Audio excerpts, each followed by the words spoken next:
Hey friends, welcome back to Thrive in Aligned Healing Podcast. This is episode 47, and this week we have a guest, Emilia Stallsworth.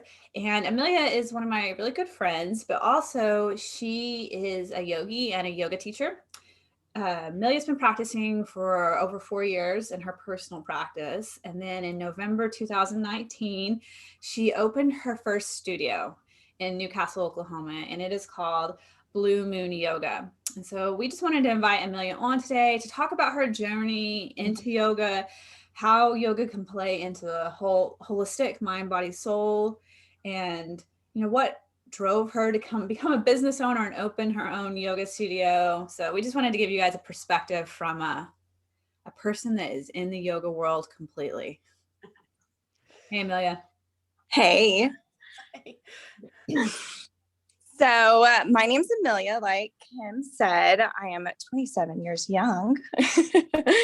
And I opened my yoga studio in Newcastle back in November of 2019. So I've had the honor and privilege to introduce this amazing practice to several people within my community who have never done yoga before. And then I've also helped individuals who were beginners further their practice. So yeah. Cool. So how did you get into yoga? So throughout college, I always played with yoga. I would go to the hot yoga classes just every once in a while. Never was very consistent in my practice. Just when I got a hankering to go, I would go.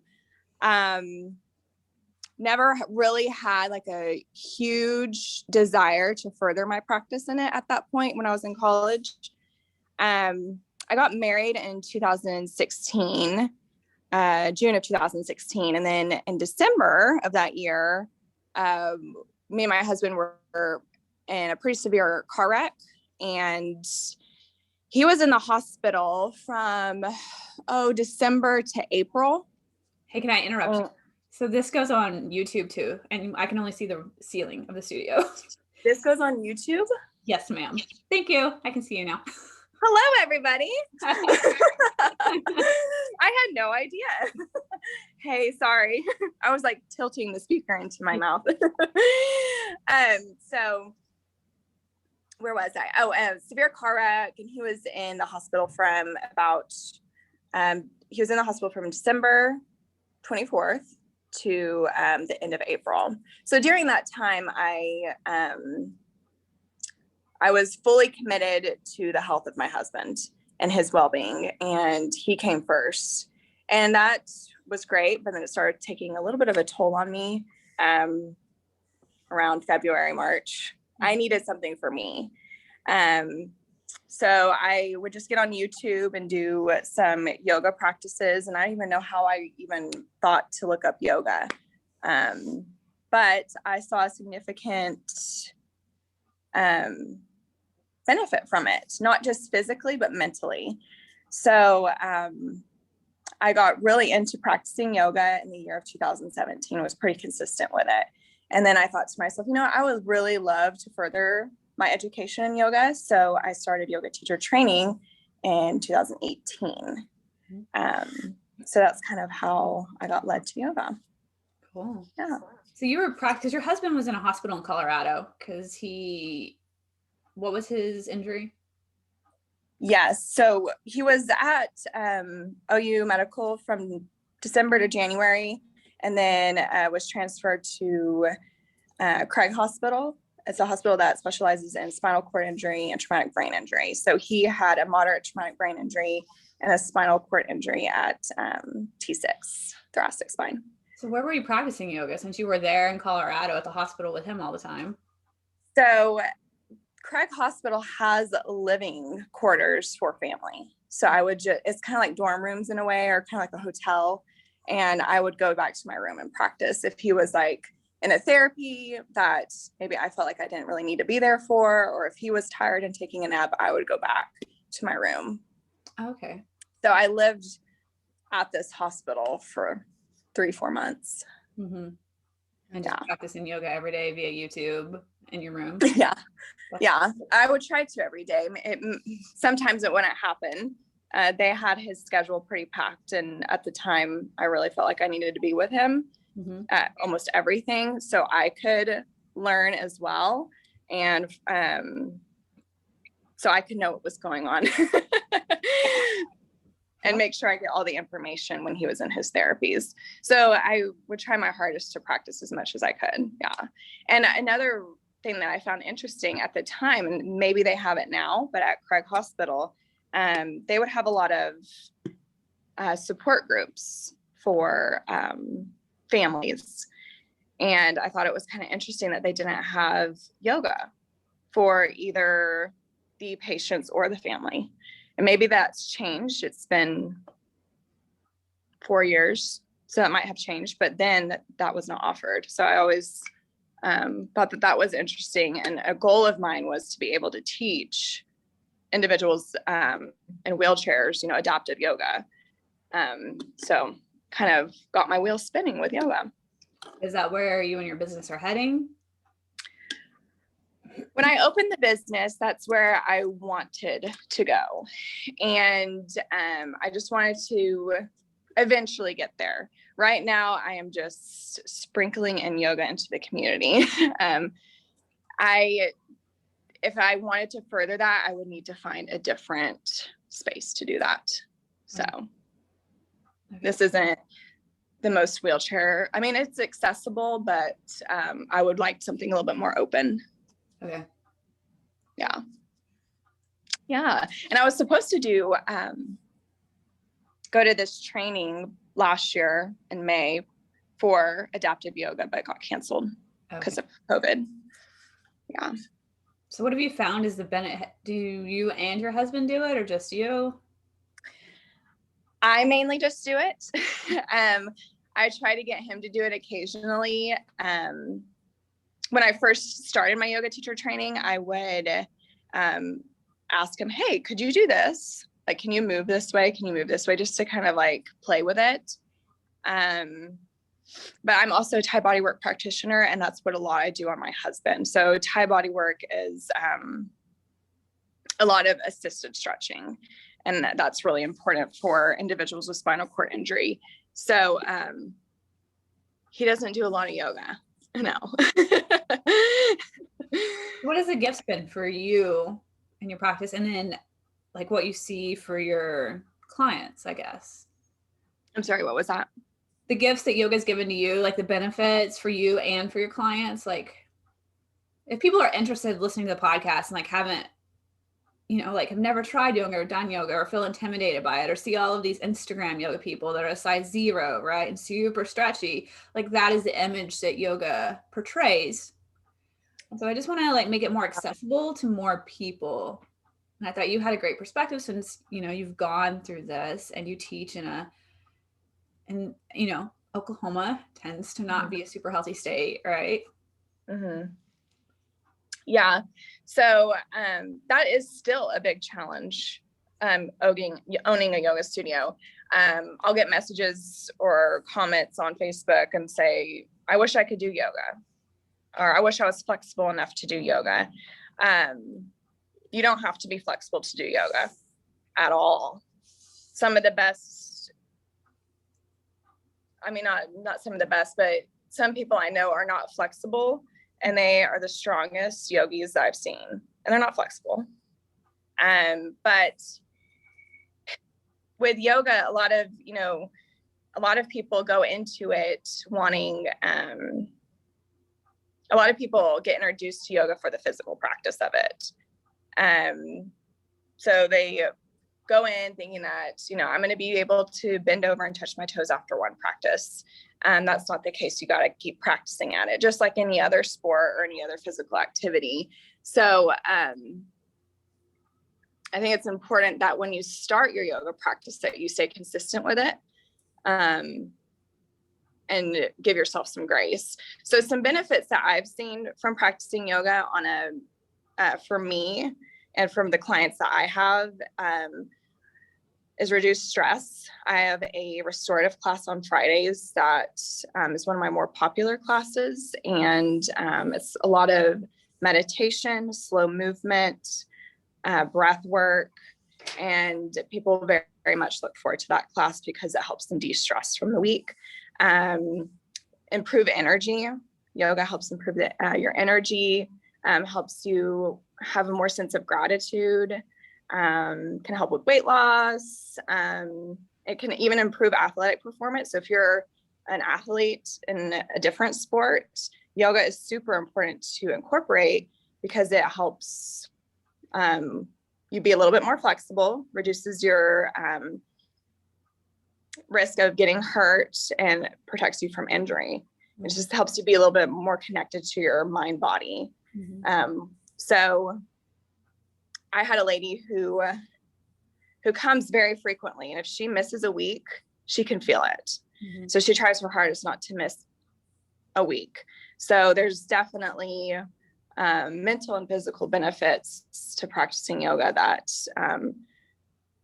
I think everybody should. I'm kind of biased. Everybody should try it. I mean, I know on the internet, it shows all these skinny girls that can do back bends and flip their leg over their head, and that's great. That's awesome. But they started where, you know, these newbies are starting to, and everybody just kind of has to keep that in mind. Cool.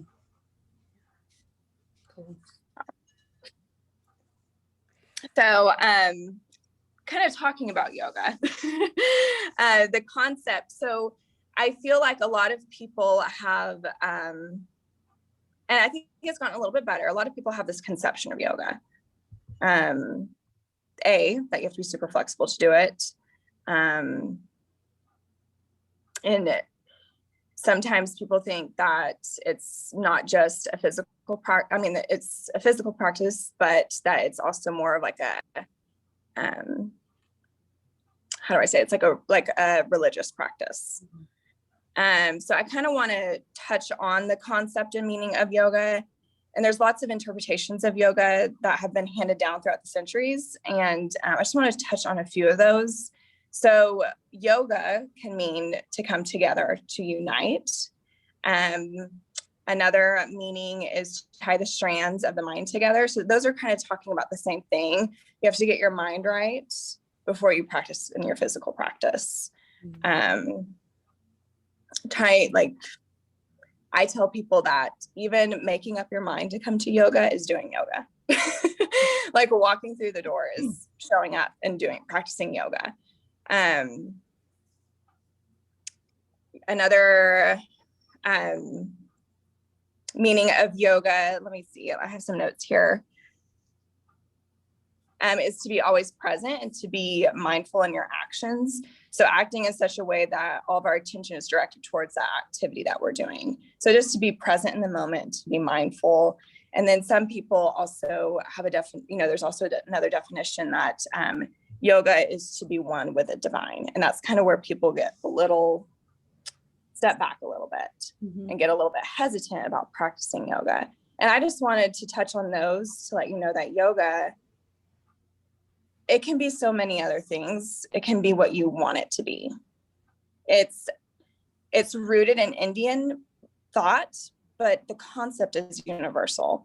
I mean, it's what you make it, honestly. And I just wanted to kind of touch on that because it's not like we're here at the studio bowing down or doing any like weird, kind of stuff that would be out of your comfort zone.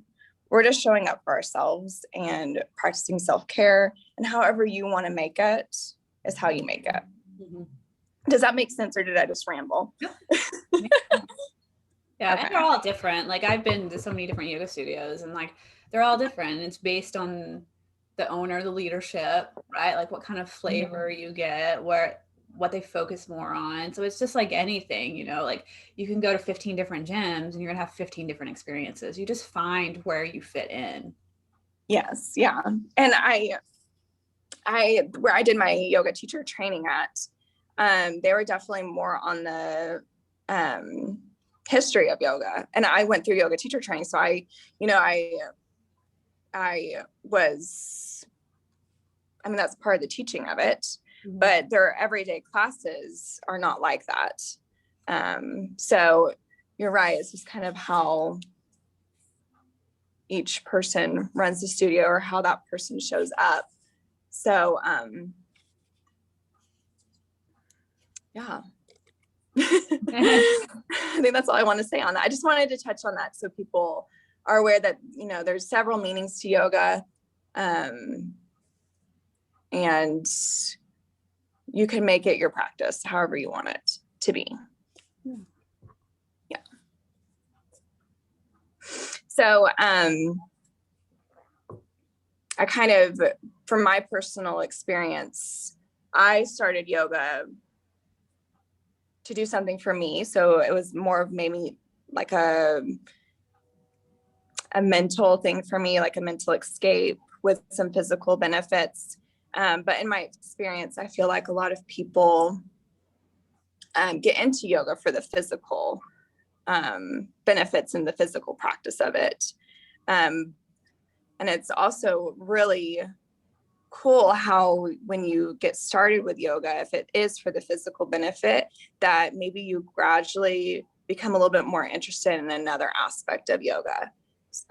Or if you start maybe with the mental benefits of yoga, the breathing, pranayama, or meditation, then you get a little bit more interested in the physical practice. So yoga is always teaching you. It's always leading you to learn something new. And I think that's beautiful too. So you can definitely start yoga where you are. You begin where you are and how you are. And whatever happens, happens. Yeah. So I love this saying in coaching we have. One of my coaches taught me, Stacy, that you get what you come for, and that's up to you. Right. So like when I come to the yoga studio, I'm getting what I come for, and that's on me. If I come for a physical practice, that's what I show up for. If I come for meditation, that's what I come for. If I go to coaching, when I sign up for coaching, I expect to get these results because I'm going to create those results. So it's always on the individual. And I love that. Like you get what you come for and you make sure you get what you get. Yeah. Yeah. That's awesome. I like that. The way you put that. Yeah. Sense for people. Do what, Carmen? I think that makes sense for people. Because then you're controlling kind of what your expectations are, right? You're like, okay, I'm going to get out of this what I want. Yeah. Out of it. Yeah. And I love how you explain things a little bit, Emilia, for people who maybe aren't familiar with yoga or who may be a little bit intimidated to try a yoga class, right? So kind of breaking down the different avenues or perspectives of yoga, you know, and, expectations and benefits of yoga, is important to understand, I think, and to hopefully get folks motivated to try it. Yeah. There's many different meanings and conceptions of yoga. And I just wanted to touch on a few of those because I know a lot of times it's just on more of like a physical practice level, or you have to be, and it may be a little bit of an old school thought, but when I first started getting into yoga, I was warned, hey, you know, this is a Hinduism practice. I mean, it's rooted in that, but it's how I want to make it. So I don't want people to be afraid to try yoga because of all these different thoughts coming at them, right. Or conceptions of it. Just try a class and you'll be hooked. I think this is going to be an interesting, I want to hear your perspective on this. So I went through yoga teacher training as well. And I went through a different yoga teacher training than Emilia did. And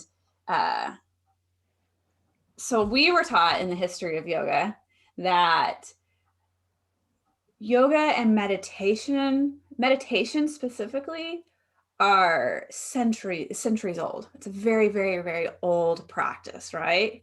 But yoga in itself is pretty young. And we were taught that there was some Indian men that came to the United States in the 1920s, I believe. And back then, let's go back in time. and where women were in time, right? Like we were delicate. We weren't allowed to go do physical activity because that was too hard on the woman's body. So there was these very rich women that were at home. We can't exercise. And so these yogis, these Indian men came to America and started teaching this very gentle movement because that was acceptable for women. We couldn't sweat, we couldn't do hard things, we couldn't get our heart rate up, right? But this was a very easy thing for these women to do. And then that's how kind of yoga evolved. It's what we were taught. And it was based in all these little Indian boys. They wanted them to meditate. And they had all this energy, right? And they just like could not sit still. So these Indian men created basically this yoga practices, aerobic practices to get these little boys to burn some energy so they'll sit down and meditate. And then they took those things and then brought them to America to the rich women. And then from the East Coast and migrated out. Yes. What we were taught. So, that it's been several years now, and I remember us discussing that. So it's so interesting, and I know people got like yogis, like hardcore yogi people, get so pissed at that because they're like, this is an ancient practice. And, like some people turn it into their spiritual way of connecting with their divine, and so it's almost like offensive to them, like, what? Like this was made for rich women in the 20s. And I loved it because it like demystified it. Like, look, it will be what you want it to be. You can make it whatever you want it to be. Yes. You want to make it a little cardio or a little workout, and you don't want to sweat because you're a delicate woman. Like, you can make it that. Perfect. Yeah, exactly. Yeah. And in my yoga teacher training, we did a section that was all, we talked for a while about the history of yoga, and that I think we did touch on that, but how that could be where some people believe it came from, but it's been so long that I need to look back at my notes, but my yoga teacher, I do believe that they believe that it's much more ancient than that. So it's kind of, everybody has all these different, there's so many different, thoughts and conceptions on it. And I mean, it's how you want to make it. Mm-hmm.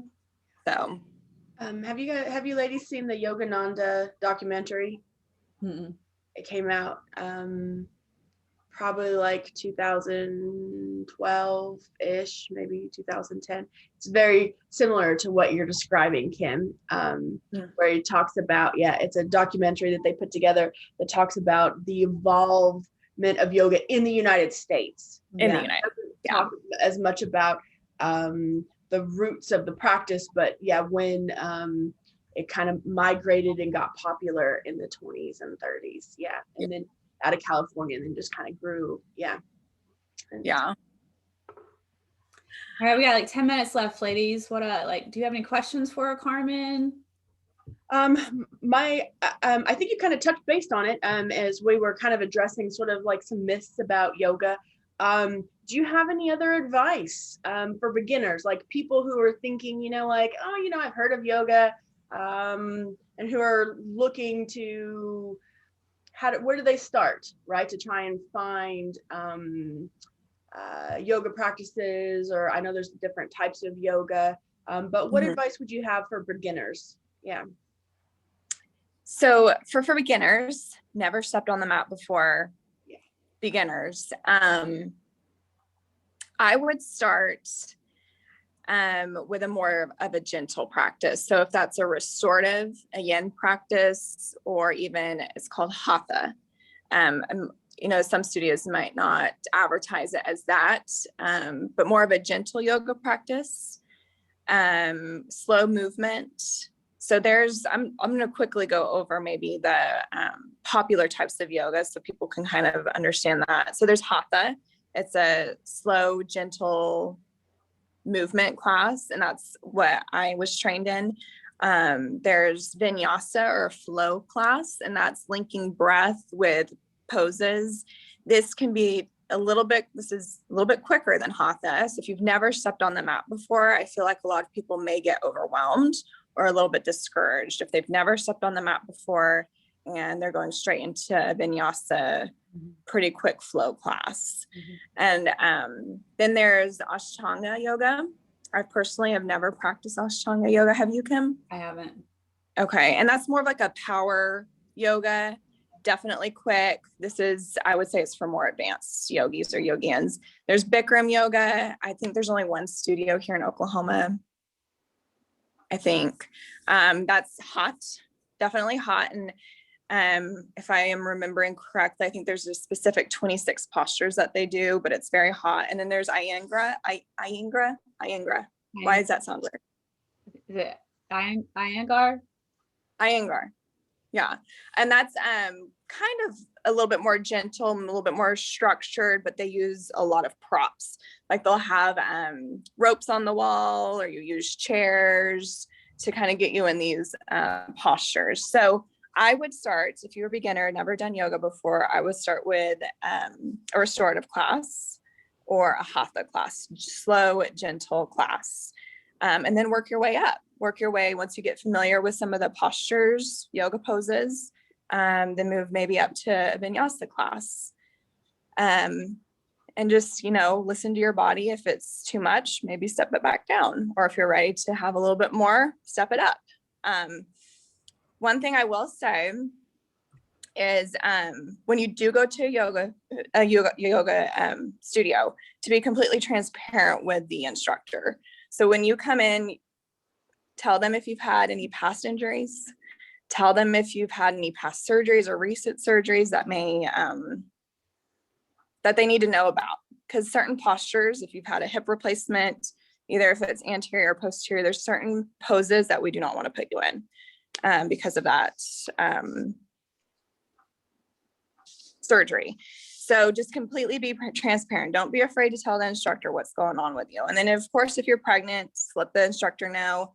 And then hot yoga is very, very, very popular. I think most studios have hot yoga and most of their classes are hot. Just keep in mind that if you have high blood pressure and you go to a hot yoga class, it's not recommended if you have high blood pressure. And then if you're in the first trimester of pregnancy, do not go to a hot yoga class. So that's just some of my little tidbits there.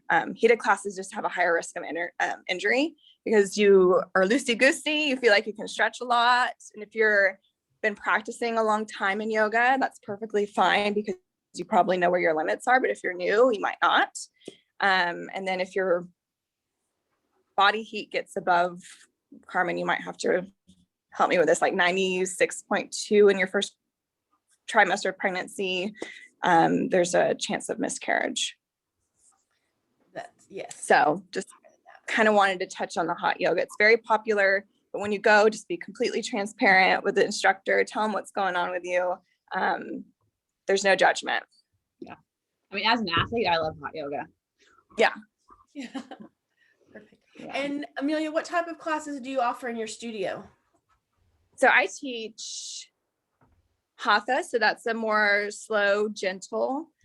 We go into a pose, check our alignment, and hold it and breathe. We also do some vinyasa classes where it's linking the breath with movement. So maybe you get in a pose and you take a breath, and then on the next breath, you're moving on to something else. So it's a little bit quicker. And then a restorative class. Yeah. Fantastic. Yeah. There was something I was going to ask you.